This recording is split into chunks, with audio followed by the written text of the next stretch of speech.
అనుదిన నిత్య జీవపు మాటలు. దేవుని నామానికి మహిమ కలుగునుగాక. దేవుని వాక్యాన్ని చదువుకుందాము.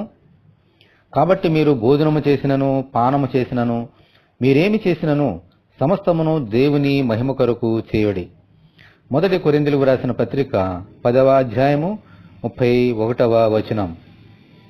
దేవుడు యెషయా ప్రవక్తతో చెప్పిన రీతిగా మనుషులను దేవుడు తన మహిమ కొరకు సృజించారు.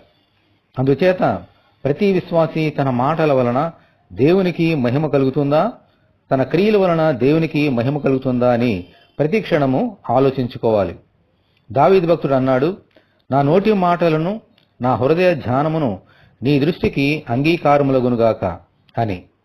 మన తలంపులు, మన మాటలు, మన క్రియలు ఎల్లప్పుడూ దేవునికి మహిమ తెచ్చే విధముగా ఉండాలి. ప్రభువా, మీ మహిమ కొరకే నన్ను ఈ లోకంలో జీవింపచేయమని మనమందరము ప్రార్థన చేసుకుందాము. ప్రభువా, మీ కొందనాలు. మీ మహిమ కొరకు మమ్మల్ని మా తల్లి గర్భంలో సృష్టించిన ప్రభువా, మీకే మహిమ, ఘనత, ప్రభావం చెల్లిస్తున్నాం.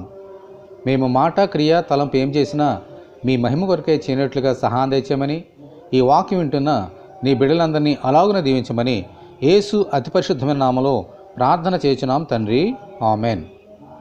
దేవుని కృప మనకందరికీ తోడేయునుగాక. ఆమెన్. పరిశుద్ధ దేవుని మందిరం.